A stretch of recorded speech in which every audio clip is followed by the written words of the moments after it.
televiewers! I am Lilene R. Ramos from Campiña National High School, your teacher presenter for today's episode of DepEd Hours Dari Turuan. Let's start our lesson with this activity. Arrange the following jumbled letters to guess the words.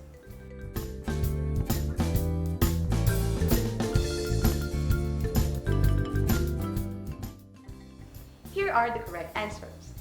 1. Verb. Number 2. Subject. Number 3. Clause.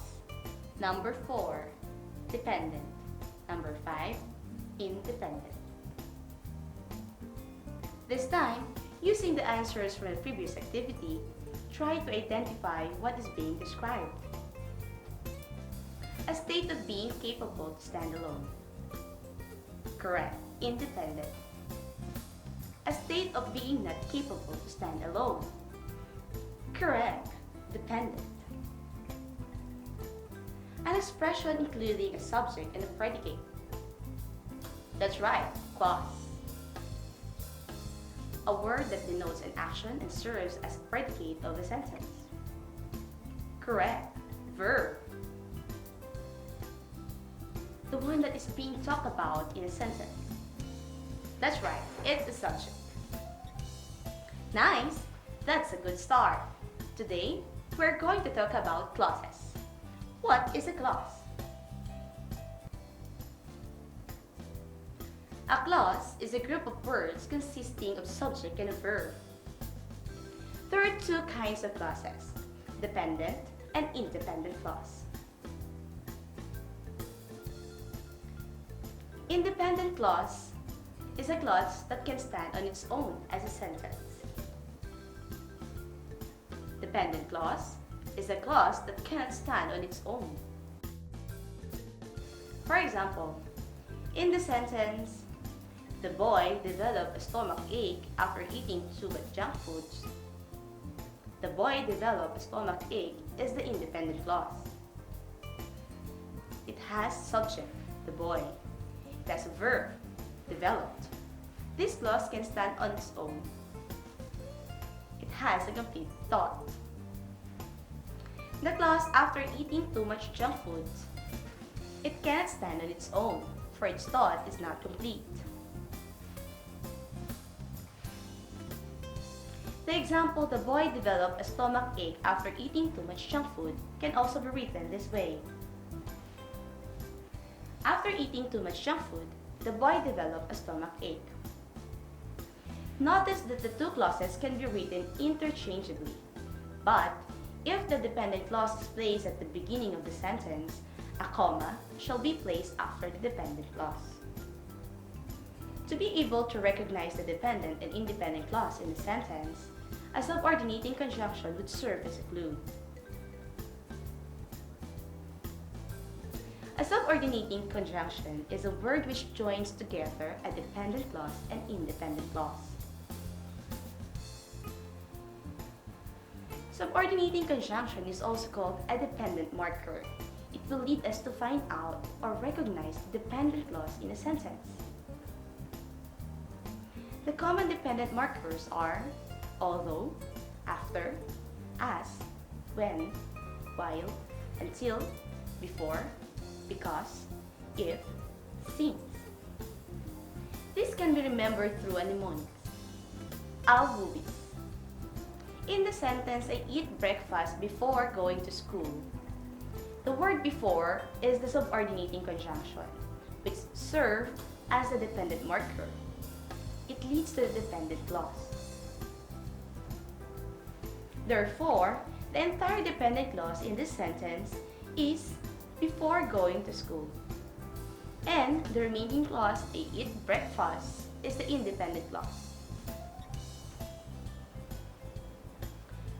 Dependent clause and independent clause can be written interchangeably, but do not forget to put comma right after the dependent clause if it started the sentence. For example, before going to school, comma, I eat breakfast. There you have it. Please stay tuned for more discussions on our lesson about clauses. We'll be right back after a few reminders from the studio.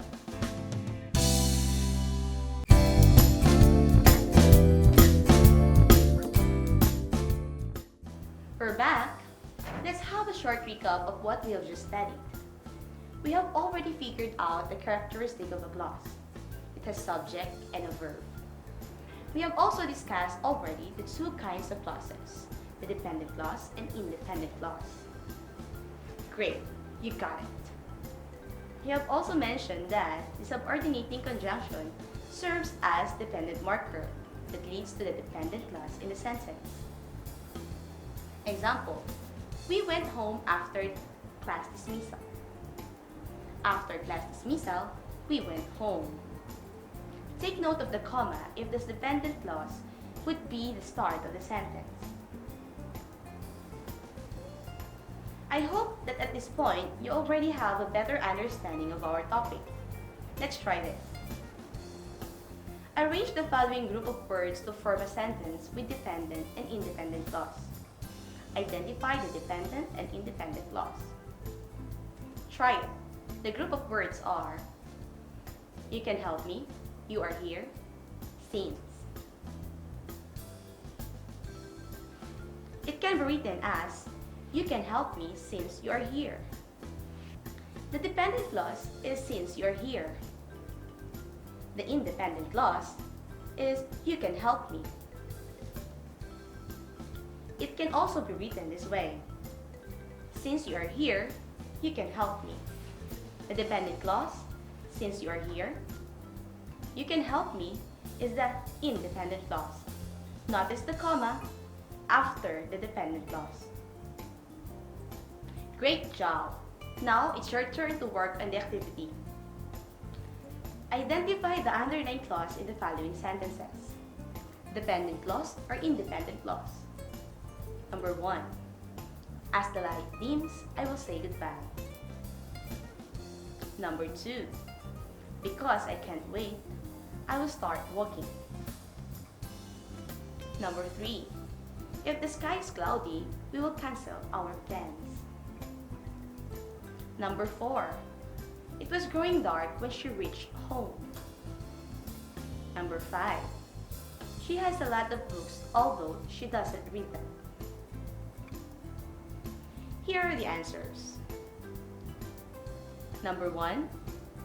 Dependent clause. Number 2. Independent clause. Number 3. Independent clause. Number 4. Independent clause. Number 5. Dependent clause. Congratulations! Thank you for your active participation. I hope that you learned a lot from our today's episode. This has been Elaine R. Ramos of Cantinio National High School. See you again in our next episode of DepEd Hour Talituruan for more fun and exciting lessons.